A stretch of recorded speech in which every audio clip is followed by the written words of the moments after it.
Genesis chapter 1, beginning at verse 20.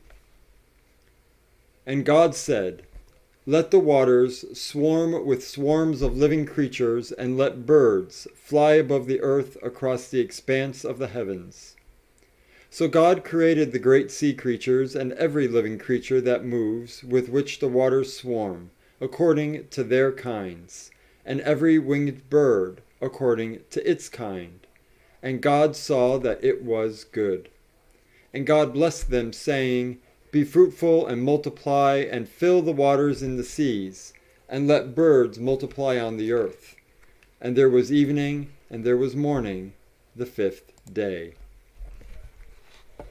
We continue with the creation, the fall, and the promise with illustrations by Kelly Schumacher. God said, "Let living animals come from the waters to fill the waters and the air." And according to his will, the Word created from the water the fish, the whales, the dragons, and all the creatures of the waters. Also doves, ravens, roosters, hens, and all the birds.